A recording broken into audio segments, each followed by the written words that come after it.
Why the hell it get you started? Got me started. Why did they get me pissed off? Now I'm about to go NFL and kick this off. You really thought that I was this soft? To let anyone in my domain, they need to be taught a serious lesson. Unless you strong as Zeus, there just ain't no use to go up against a madman. You can't win, G. I put you on ice like Richard Kuklinski. So stay away from shadows. When it gets dark, you make one bad move, they won't find your corpse. And the feds won't know where I dropped you.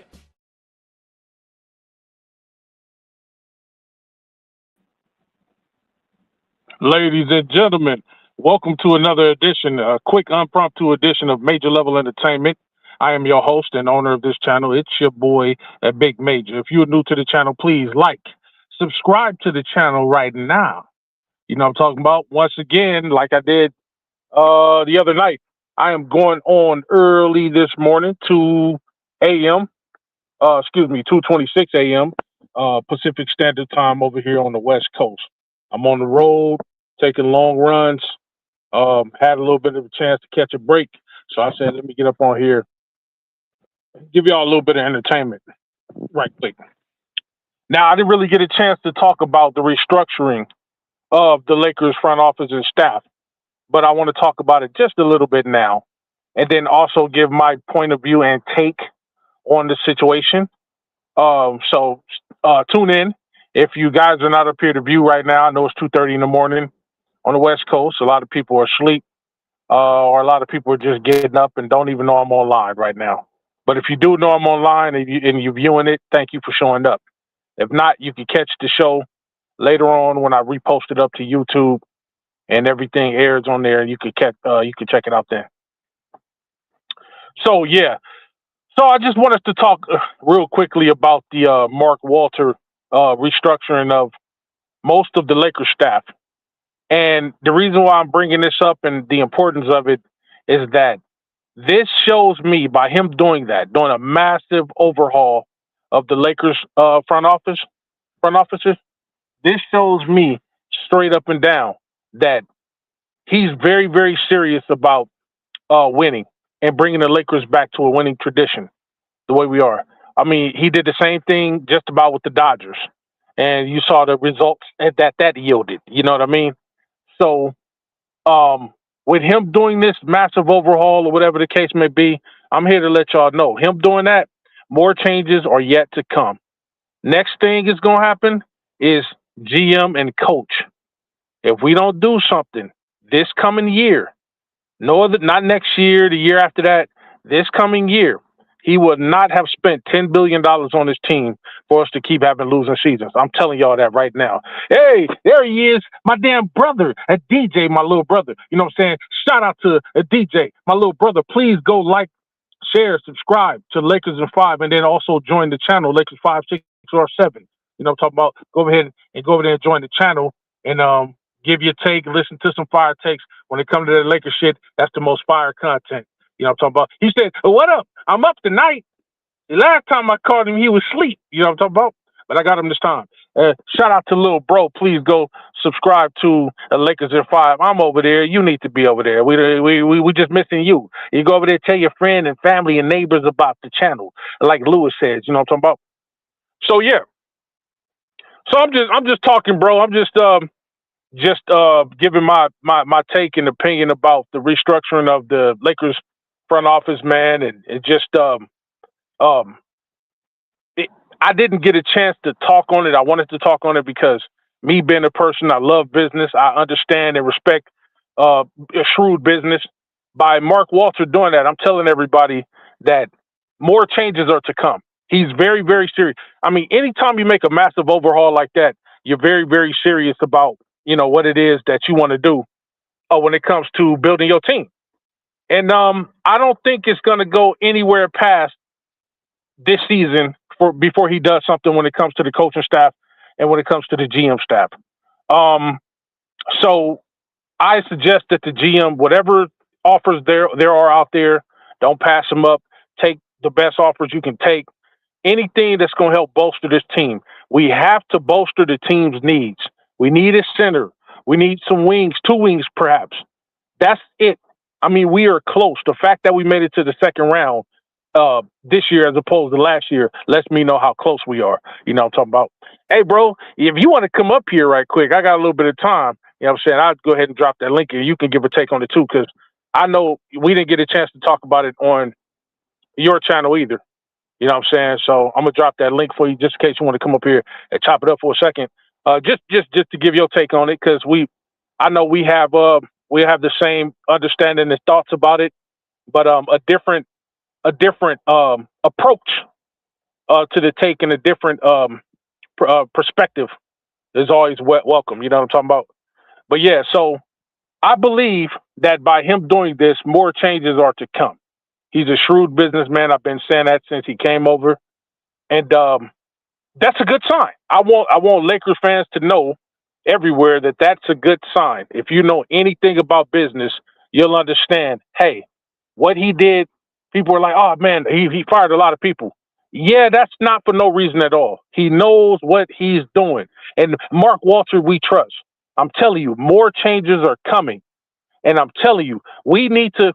If the Lakers are smart, if there's not a center out there in the NBA that we can go readily go get that can plug and play and fit in the way we need them to fit in, then we need to go into that draft and we need to be thinking center heavy. And I'm telling you, three centers come to mind when I'm just to get back into that, just to touch a little bit more on what I talked about yesterday. Three centers coming to mind when it comes to the Lakers that fits their needs right now. I'm talking about centers that can plug and play right now. I'm not talking about people you got to develop in 2 or 3 years or whatever the case may be. Come in and make an impact. One, Henry Vizar. Henry Vizar shoots 43% from the field, or from the 3-point. He shoots, I think, over 60% from the field.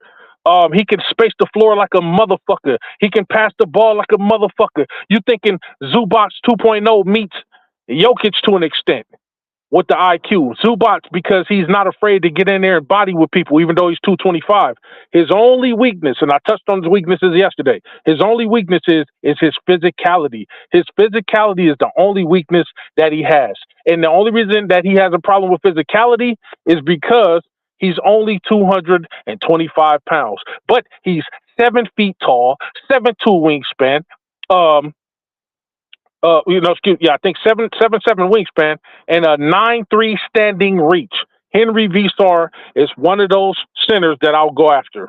If we don't get him, I'm looking at Ade Mera. Ade Mera, the guy from Spain. He's 7'3". He has a 9'7" standing reach. You're looking at a guy who can protect the rim. You're looking at a shot blocker. He can't shoot as good as Henry Vizar. Henry Vizar is the best shooting center right now that'll be in the draft coming up. But hell, not even center. Hell, he's one of the best shooters. I think top 5 in there. And then like I said, go look up his highlights, but don't just look at highlights. Look at the people's scouting reports. I tell people all the time, don't just look at highlights. Go look at the scouting report and then stack that up against what the team needs. See, no more going to go get a center based upon name or a guard or power forward based upon name. You want to go get a motherfucker based upon fit. This is the reason why we want Austin Reeves off the team. He ain't going to come off the bench. That's fine. Go get your money, young man. You've done enough in the league whereby you think you're that guy. Go get your money, but it can't be here. We have to be forward progressing. I believe Mark Walter is forward progressing. Let's say we bring Austin Reeves back, whatever the case may be. Heavy is going to be the head that wears the crown. You want to wear the crown, it's going to be what it's going to be. Bitch-ass Jovan Buha said that the Lakers are prioritizing Austin Reeves over LeBron. That is a mistake. I know they're looking at the long term because it's 5 years, $40 million per year, whatever the case may be.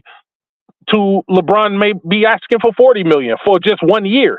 Hey, ladies and gentlemen, guess what? I'm paying $40 million to LeBron for 1 year before I pay $40 million per year for 5 years, over the course of 5 years for Austin Reeves to yield no results. I swear to Christ. Because guess what? If you get rid of LeBron now and we don't bring anything in terms of depth to like fill those shoes or whatever, or bring in another star that can fill those shoes, guess what, ladies and gentlemen? It's going to be much of the same. May make it to the playoffs. We're not going to do anything. I trust LeBron and his expertise of at least getting us there than Austin Reeves and just Luka and a bunch of other people that we know nothing about that may not fit the team. I don't care about names anymore. The only name that's important when it comes to names is if you are a superstar. I'm talking about a bona fide superstar. I'm not talking about a motherfucker that's a perennial star or a fringe star. I'm talking about a super star. LeBron, Luka, Ant Edwards, Shai Gilgeous-Alexander, Jokic, Giannis. Guys like that. The Maxey, Jalen Brunson. I'm not talking about nobody. I don't give a fuck about nobody else. The only person that's not a superstar that I wouldn't mind getting on this team, because I've been wanting a nigga for years, is either a Vucevic, because I know Vucevic can do something for us coming off the bench, and then you can even slot him in to start when the starting center goes down, or Zach LaVine, because I do believe that Zach LaVine is still a shit if given the right minutes, given the right time, the right training, and given the right motivation, because we all know that he wanted to be a Laker. We know that. I don't give a fuck what nobody talking about. That nigga wants to be a Laker. They talking about, oh, well, send him to, Milwaukee or whatever the case may be. No. That's no. That nigga don't want to go back. That nigga from Seattle. That nigga he's home. You know what I'm talking about? And the Kings is the closest place that he's come to home since Minnesota. You know what I'm talking about? So if it ain't those two dudes that are not superstars on the level of LeBron and Lucas and stuff like that, then I don't want to talk to nobody. Yes. We've been searching for and hunting for Walker Kessler for a long time. But you know what? After looking at the centers in the draft, there are centers out there better than Walker Kessler. There's another center that nephew Joe brought up the other night. I forgot his name. But he's another guy. He's another guy I have been studying or whatever the case may be. Very, very physical center. But if you guys want to know his name, you guys can always refer back to my last simulcast. But Henry Visser and Ade Mera are the two centers that I'm looking at the most. These niggas are true 7-footers, rim protectors. Henry Visser is a weak side rim protector. He can pass that ball. He's good in dribble handoffs. He's a catch and shoot center. Let me say that again for those of y'all that's in the back. When the last time you seen a catch and shoot center? Usually when you think of a catch and shoot person, you think maybe a small forward, maybe a shooting guard, hell, even some guards. But a center that could catch and shoot, could you imagine you getting this guy? Let's say we get a center that's already in the NBA and he starts, and we bring Henry Visser off the bench or whatever the case may be.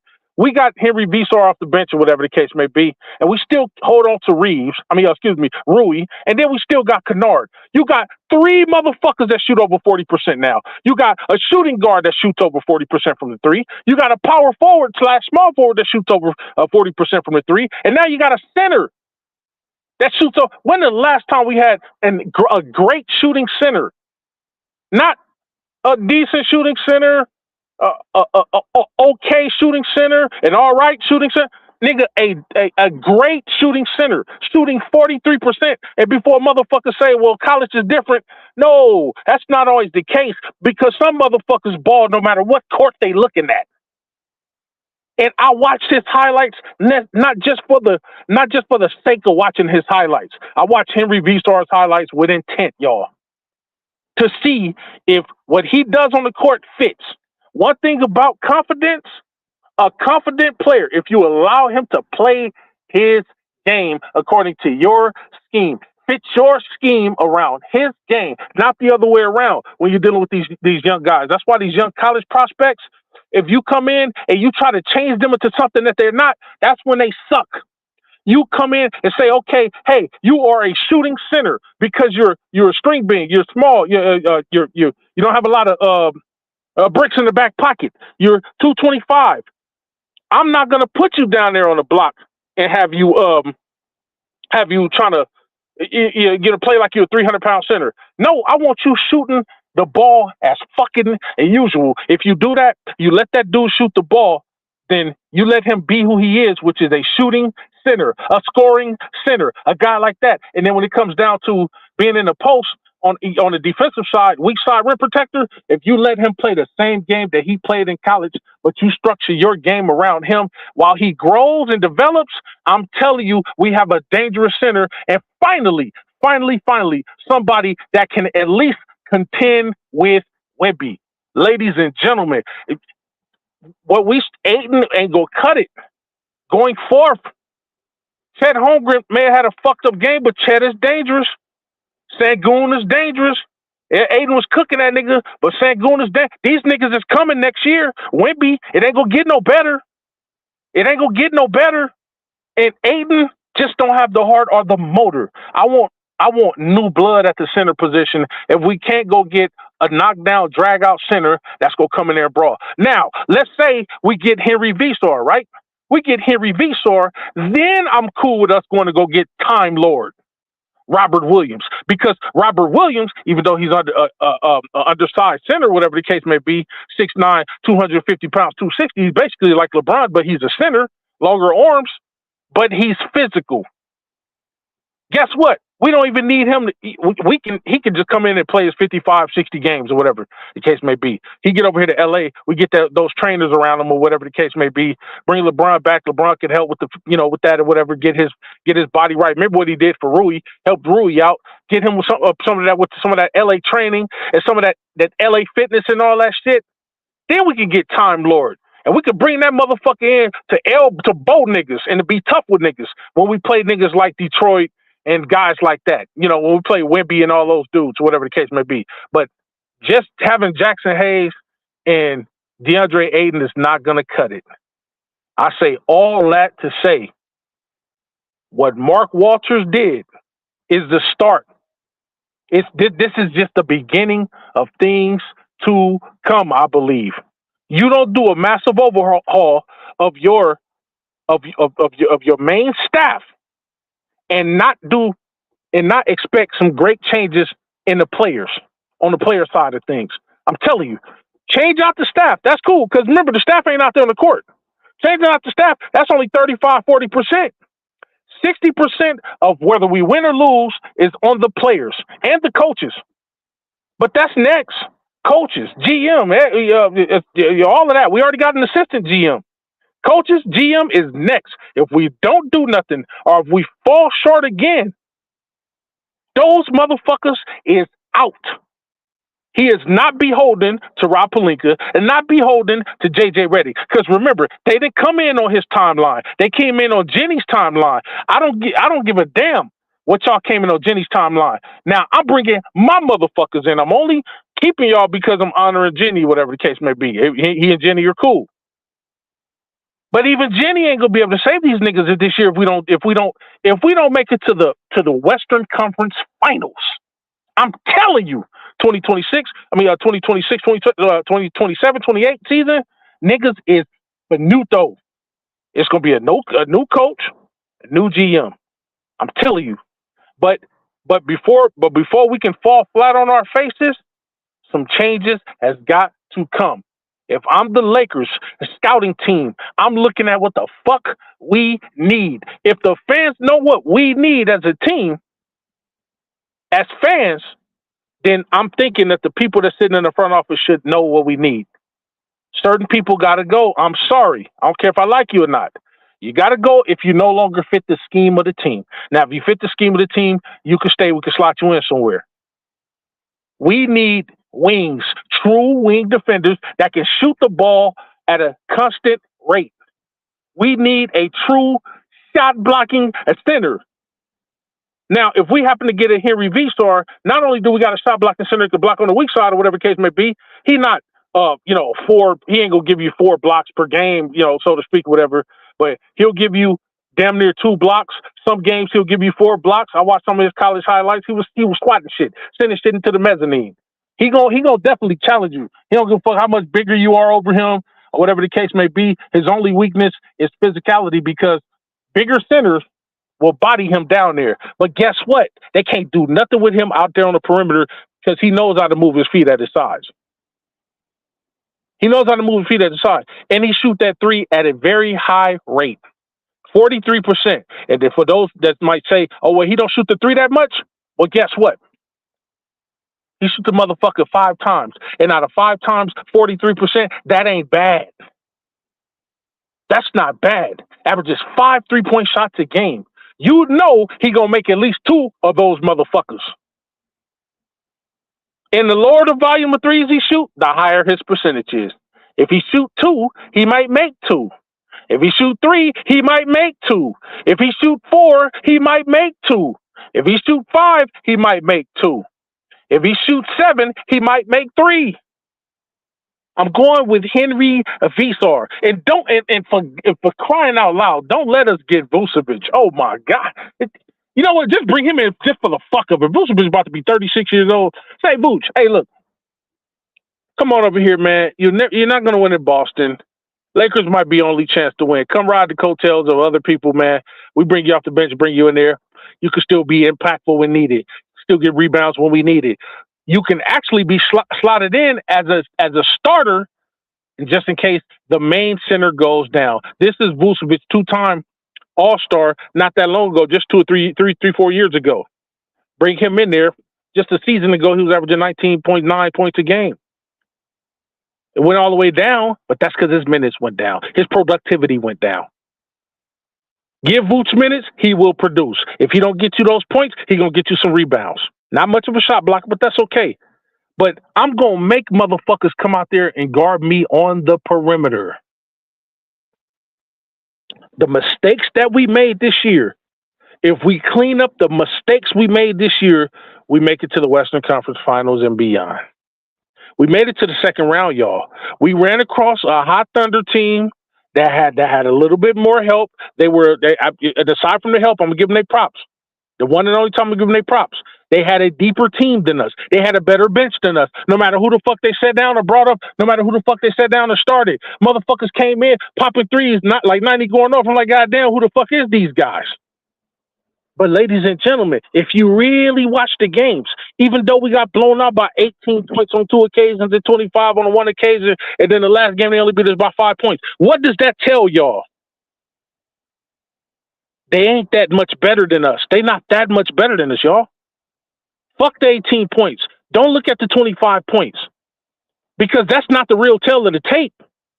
The real tale of the tape is how physical we was with those motherfuckers early on. And then they started flopping, and then we started fouling, and then we shot ourselves in the foot. It's not so much that they beat us, ladies and gentlemen, if you really watch the games. I'm not going to say they 100% beat us. It was like a 40-60 split. It was 40% of them beating us, 60% of us beating us. Or sometimes it was 60% of them beating us and 40% of us beating us. They didn't just outright beat the fuck out of us. They were exposed. And that last game showed it. Shea didn't do much of nothing. He didn't do much of nothing. I still say that if we had Luka. Fuck AR. If we had Luka, we might have still lost the series just on the strength that they still had a better bench than us, but we wouldn't have got swept. I'm almost 100% sure of that. So that's why I wasn't too hurt when we lost. I'm like, okay, not only did we lose to the reigning defending champions, but we lost to them in a sweep, but we was getting with those motherfuckers. There was a couple games where we were up on those niggas for a minute, and then we shot ourselves in the foot. We dropped the ball. We had one too many turnovers. We missed one too many free throws. Then the coach made a dumbass fucking late game decision that could have extended the series. But we ain't gonna trip on that, because that blunder ain't gonna happen again. I hope for his sake that blunder doesn't happen again, because if a blunder like that happen again, guess what I'm doing? If I'm Mark Walter, I'm sending it down to the GM and sending it all the way down to the floor. Hey, motherfucker, you're not coaching another game this season. You're going to fall back. You're going to fall back to assistant coach, and I'm going to bring the next guy up, would it be Nate McMillan or a motherfucking Scotty Brooks. Nate McMillan would have said, if anything, okay, we got deep, we got the ball or whatever the case may be. I'm keeping my best shooters out there. You know what he would have did? Because this is something that I probably would have did. a defensive-minded coach, okay, I'm mostly about my defense, but here's what I know. I know that we have shooters on this team. I'm keeping Rui out there, Luke Kennard out there. Rui, Kennard, and LeBron should have been the only three scorers out there. Rui, Kennard, and LeBron. And then I would have put, you know what, just for the fuck of it, just for the hope of it, then I would have put two tall motherfuckers out there. I would have put Rui. We didn't need Marcus Smart for that sequence right there. So Rui, LeBron, Kennard, Jackson Hayes, and Aiden. Hoping that one of them tall, linky motherfuckers, them giraffe motherfuckers, grab a rebound just in case the ball clink off the back on iron or some shit like that. Rui gonna be on one hash. Kennard gonna be on another hash. LeBron gonna be at the top of the key. Aiden and Jackson Hayes is gonna be around the rim, close to it, in the paint, moving around. That's what the fuck I would have did. I'm pretty sure Nate McMillan would have did that. They're like, okay, this is no time for defense. Now, if we were up and it was on the other end of the court, he said, okay, now I need to go to all defensive lineup. I'm putting in, I'm taking out LeBron. LeBron was not needed for the sequence. Austin Reeves certainly is not needed for the sequence. I got to put a tall person out there. Okay, we got to put a tall person out there. I'd rather go with Jackson Hayes than Aiden because Jackson Hayes, jumping ability, he got more of a motor than Aiden. I'm putting Vando the fuck out there. Definitely Marcus Smart out there. I'm putting Rui out there just to have a big body. Because say, for instance, we get a steal or whatever the case may be, or we get the ball and it's a long rebound, a long pass out the court. Rui out there at the three, he can go out there and make that shot by himself if he get out there. So I'm doing the lineup, something like that. You got to know when the schemes happen. This is why I love Pat Riley. This is why he wanted to GOAT coaches. He my GOAT when it comes to coaches because he knew when to make those switches. Okay, I don't need to put Worthy in this one. All right, let me move Worthy to small forward and AC Green to power forward right now. Oh, wait, hold on. We need, okay, they got, your Pistons got Dennis Rodman in. Let me put our Dennis Rodman in. And Kurt Rambis, a Superman. Let me put that motherfucker in because that motherfucker go elbow a nigga. Put him in, boom, we win the game. He wasn't no, fuck your name. I don't give a fuck how many champions, whatever your name is, it doesn't matter. I'm putting in who fits right now, motherfucker. I'm not just putting you in because, what the fuck? Game 4 could have been won. We could have won Game 4. We should have won Game 4. But I'm not tripping because guess what? We got another chance to do it.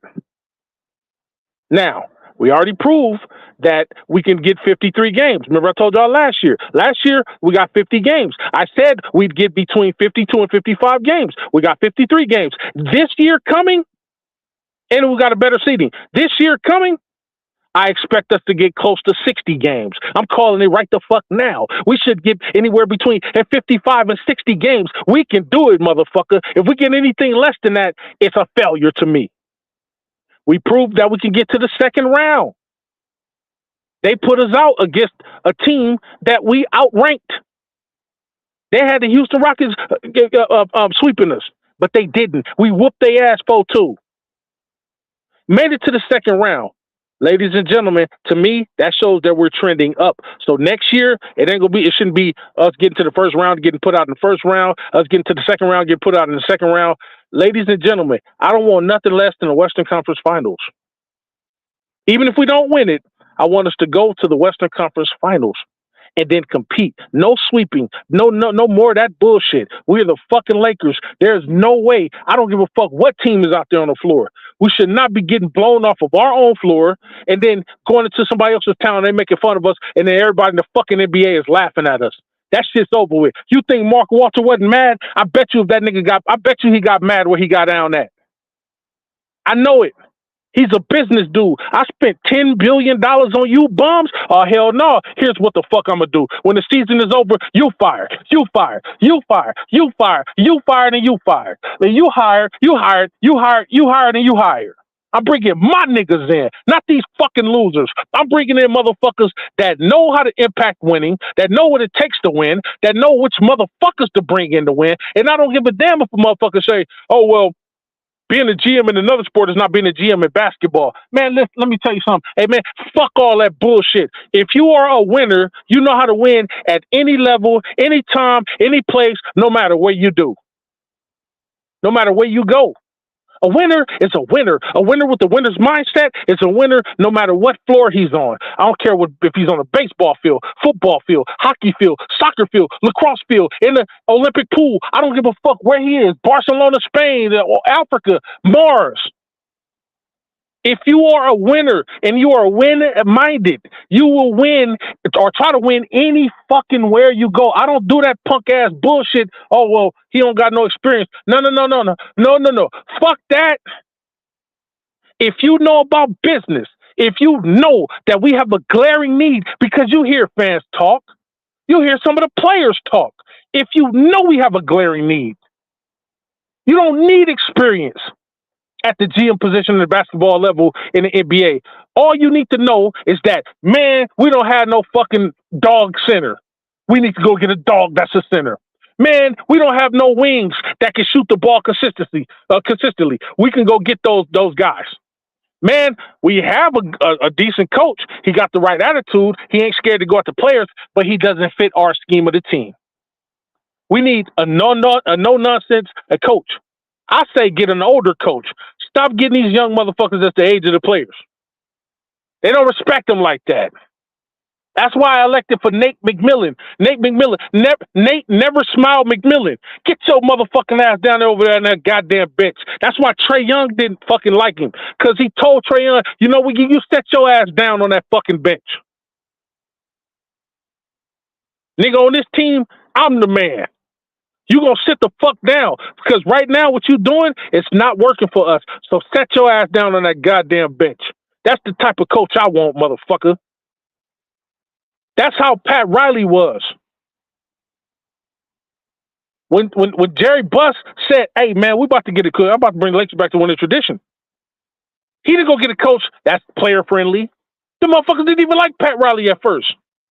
But Pat basically said, hey, stick with me. We gonna get chips together. And look at what they went on to do with Pat Riley. Look what they went to go do.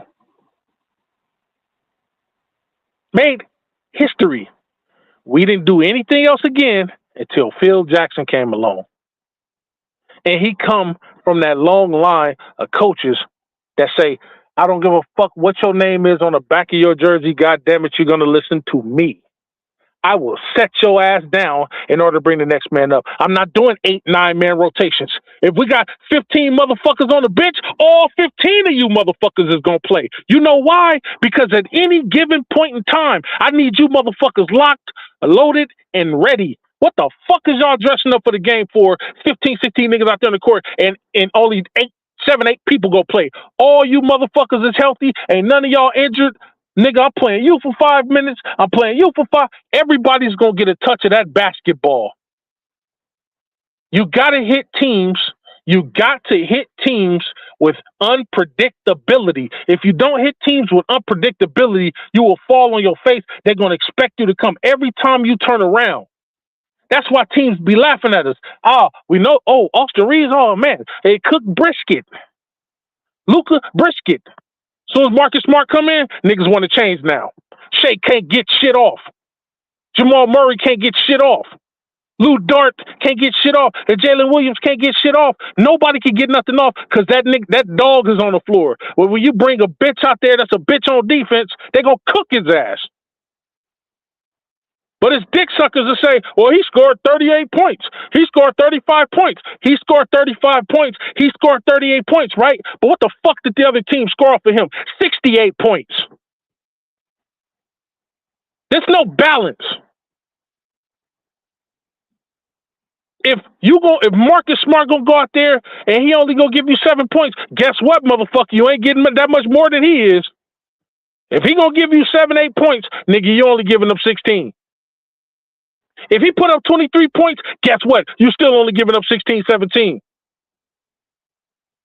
We need more dogs out there at every position. Center position, the wing, the small forward position. We don't need no more 6'8", 6'9". We don't need that. We got too many 6'8", 6'9", 6'7" motherfuckers. We need, if we're going to get some 6'7", 6'6" motherfuckers, they need to be either wing defenders that can score the three, that can shoot at that arc, or at least got a decent mid-range or whatever the case may be, that can help guard the perimeter But when other teams come and they decide they want to get their stars out, their players out there and make stars out of them against us, that's the problem. Everybody becomes a pseudo star against us. We need to stop that. We need to stop letting these little 6'2", 6'3", 6'1". There's no reason A.J. Mitchell should have been coming in there with his 6'1", 6'2" ass and just throwing bullshit up there. And first of all, cooking Reeves, going around Reeves like he's a fucking statue, boom, only to meet useless ass Aiden there at the court at the rim.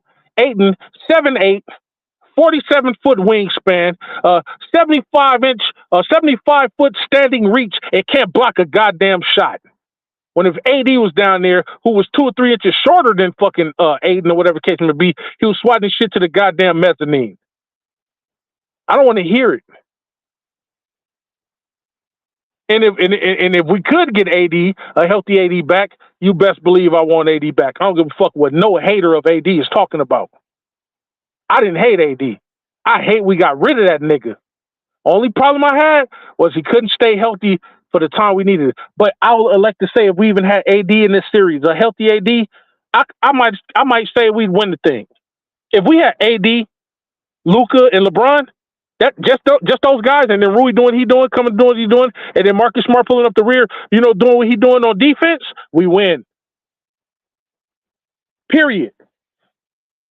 But that's not the topic of the discussion. But I wanted to get deep into it because there's not much more to say about Mark Walter. I told y'all he was a shrewd businessman. I told y'all. I didn't know he was going to do all these firings and stuff like that and the hirings and stuff like that. And ladies and gentlemen, here's the dangerous part. He's still not done yet. Still not done yet. There's going to be much more changes coming. And these changes, I'm telling you now, with the front office is going to come with changes to the players. I'm telling you, this is an excellent sign. I know some bleeding heart motherfuckers is like, oh, people lost their job. No, bitch. This is fucking business. I'm a billionaire. I spent $10 billion of my hard-earned goddamn motherfucking money on this team. You nigga, I want me a motherfucking championship within the first 3 to 5 years that I put this money into this team. Guess what? This is year 2, ladies and gentlemen. He came in into 2024, right? Or was it 2025? He came in. Whatever the fuck he came in. He came in. I'm going to say this is be his full first year. So let's just say a year and a half for argument's sake. Between now and 2029. That's 4 years from the time he would have gotten hired, or he would have took over the team. Now until 2029, we better be in championship contention. I mean, we're always in championship contention, but what I mean is that our name should be up there, Lakers versus such and such in the 2028-2029 finals. The Knicks versus the Spurs, that's bullshit. Who the fuck wants to watch that? Wemby is a great player thus far, but he's not box office. Bronson is a good player, not box office. Don't nobody want to hear. Nigga, we want to see what Luka been in this league 7 years now and has been great with the numbers, but Luka has yet to reach that brass ring. All his contemporaries have already done it. Jokic got a championship. Giannis got a championship. The only other person that's in that lineup that didn't get a championship is Embiid, but Embiid stays too injured prone, so he can't do anything. But Luka's time is coming. It's coming. We got to do something while he's on the team. If we're going to build something around this motherfucker, you know he's not a defender, never has been, never will be. Get defenders around him. Kind of do something like how you did with Dallas around him. You saw what it yielded. They got to the finals. Him and Kyrie and a bunch of defensive tall guys got to the finals. They lost to Boston, but they got to the finals. Ladies and gentlemen, you can't tell me we're not better than we don't have the potential to be better than that Dallas team that year that got them to the finals. We can do it. I'm not prioritizing Austin Reeves. No, you know what? Let me change that. I'm prioritizing Austin Reeves over LeBron. Here's how I'm doing it. My top priority with Austin Reeves would be what? Okay, Austin, you come in first. LeBron, you sit there in the hallway. We got to prioritize Austin. You know why I'm taking Austin to the office first? Because that's when I'm going to be like, okay, Austin, you've got our attention. You've done enough in the regular season. That's great. Yeah, motherfucker, pay me my money. Oh, we're going to give you your money. Here, come get this $40 million. But guess what? We're going to give you the $40 million, but we about to trade your motherfucking ass. That's why I'm taking Austin in there first. I'm getting him in there first so I can trade his ass. And now bring LeBron in, and I'm saying, okay, LeBron, let's talk turkey. You've gotten us a championship. You've gotten championships in the league. You're still box office, even at your age, the most box office star in the league, and it ain't even fucking close. So I'm doing that now. Now, you said you'd take a massive pay cut. Let's just say you take a massive, a nice size pay cut if the price is right or if the person is right. What do you think we need? Do you think we should go in the direction of another star? Or do we need depth pieces? And what are the pieces that we need? Not who are the pieces, what are the pieces that we need? And then LeBron say, star. What star do you want? I would love to get Giannis. We got to do everything in our power to convince Giannis. I'm sending Rich Paul to that nigga house in Milwaukee, whatever the case may be. I'm gonna convince him LA is the place to be. If you want to win another championship, you say you want to play another 6 to 8 more years in the league, nigga, I can but guarantee you a championship at least 3 of those years. I'm doing everything to convince Giannis to come over here. Take him down Figueroa, let him get his dick sucked. I'm gonna give whatever the fuck he wants to get Giannis over here. And LeBron says, if you could swing Giannis and get him to convince him to come to LA, y'all niggas can give me $25 million.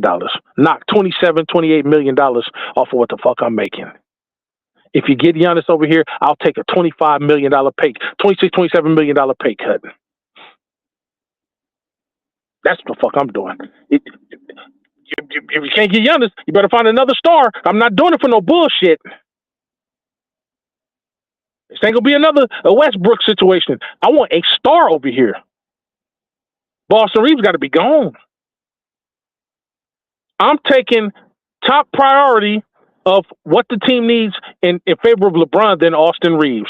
You're gonna keep Luka, that's fine. He's the future. Okay, cool. But I would rather have LeBron 1 more year for $40 million than to have Austin Reeves 5 years at $40 million each year. I'm so serious.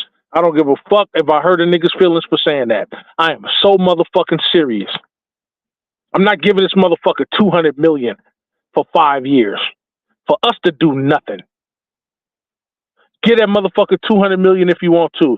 It'll be another situation like it was between the years of 2020, 2010 and 2019 before we got LeBron over here. I'm telling you right now, I don't give a fuck if Austin Reeves, niggas look at him like a star. I don't even give a fuck that we got Luke over here. They will not be enough to get past Wemby like niggas or Shea and them like niggas. They will not be enough. Hell, they'll barely be enough to get past New York and other Eastern teams that's coming up that's dangerous. I'm telling you. And that's why what I'm telling y'all is important about Mark Walter. Him making these changes is just the beginning of something dangerous over here in the Lakers organization. If you want to bring us back to a championship pedigree. I'm so fucking serious. Now, I've been talking, and while I've been talking, people been coming up here. Shout out to the 4 viewers I got up here. It's 308 in Los Angeles, California. I'm not in Los Angeles, California right now.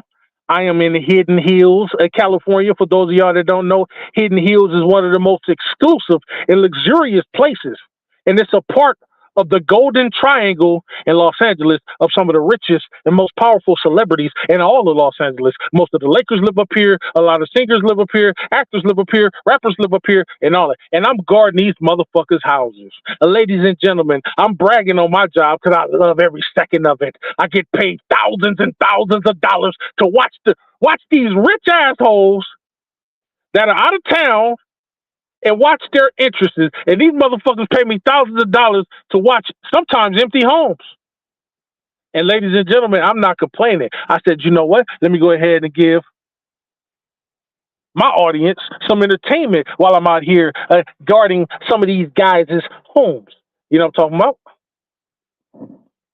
We go ahead and give a shout out to those who have showed up. DJ said big facts. He said that a couple minutes ago. He said big facts, big facts. A major level entertainment. I dropped the name. Chris and Tasha. I believe he's about to help build a dynasty. That's right. That's right. Shout out to Chris and Tasha for showing up to the channel. Thank you for looking in. Said he reminds me of a Paul Gasol. He definitely is a Paul Gasol that can shoot the three better. Absolutely. Absolutely. And then he has room for growth. A DJ says, when I leave this delivery, I'll pull up if you're still live. Okay. Appreciate that, brother. Chris and Tasha says, Aiden is a giant kid. Absolutely right. Yes, he is. Yes, he is. Yes, he is. Chris and Tasha says, LeBron believed in Rui. We need him back somehow. I like Hayes for his energy and a lob threat next to Luka. Yes, I 100,000% agree with that right there. Yes, I do. Chris and Tasha says there will be some good wings available this offseason.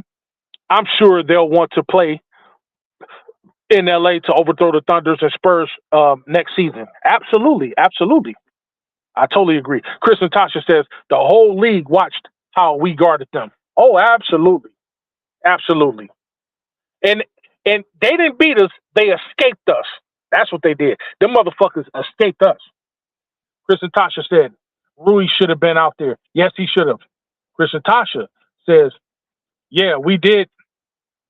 Yeah, why did they never use two big men in the lineup? Other teams have done it, and we saw how successful it was. Remember, we did it in the 2020 season. We saw how successful that was. We won a chip out of it. Chris and Tasha says would have been more than 53 if Luka never went down. Absolutely. Absolutely. Totally agree. Shout out to my damn nephew, Lewis. What's good, Big Gun? Get those likes up and subscribe to the channel. If you are new, tell a friend, a family member about the channel. That's right. That's right. That's right. Please subscribe to this channel if you're new and you're just listening in. Even if you don't comment, please subscribe to Major Level Entertainment. I do shows like this sparingly these days because I'll be super busy. But I do more than just talk about basketball. I talk about life, health, and all that. I got another show coming up about health. Y'all want to stay tuned to that. All right.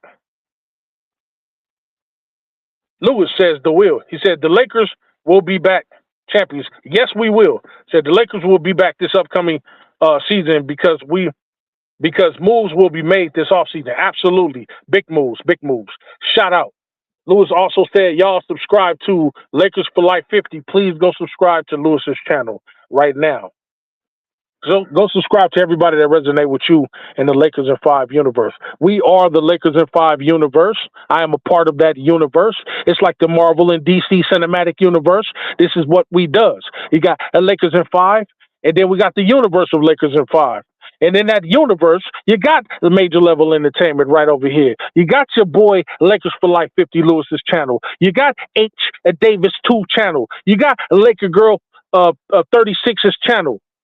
This is what we call the Lakers in 5 universe, ladies and gentlemen. Shout out to those that have showed up. I'm getting ready to do a couple patrols. I got to go up here and move around the premises or whatever the case may be. But I thought I'd get up here and give y'all a little bit of live entertainment this early morning, this early Monday morning at that. Before I went up here and started actually moving around and checking, scoping out the area and stuff like that. You know what I'm talking about? So I know DJ is on his delivery route and stuff like that. He said he would come up, but shit, I ain't gonna even have time to stay up here that long. But please tune in to my other shows. Sometime I do impromptu lives. That mean I just come out of nowhere, don't even plan them. But for the shows that I do plan, please hit the notification bell when you see Major Level Entertainment is getting ready to go live.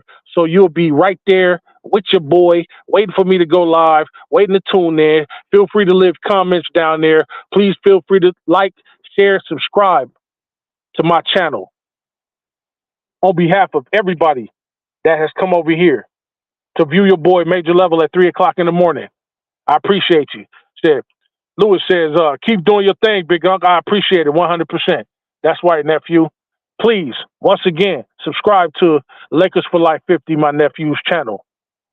on behalf of everybody over here at Major Level Entertainment, on behalf of everybody here at Major Level Entertainment, this is the Major Level Mafia. This is your boy, Big Major, signing off. I see y'all on the next one. Peace and blessings, y'all. Everything I do is major, and I'm getting major paper. Every time I whip a track, the shreds like a cheese grater.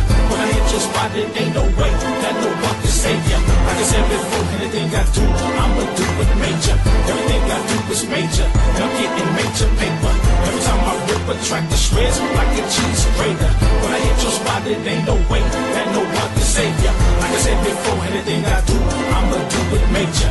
Everything I do is major, and I'm getting major paper. Every time I rip a track, the shreds like a cheese grater. When I hit your spot, it ain't no way that no one can save ya. Like I said before, anything I do, I'ma do it major. Everything I do is major, and I'm getting major paper. Every time I rip a track, the shreds like a cheese grater. When I hit your spot, it ain't no way that no one can save ya. Like I said before, anything I do,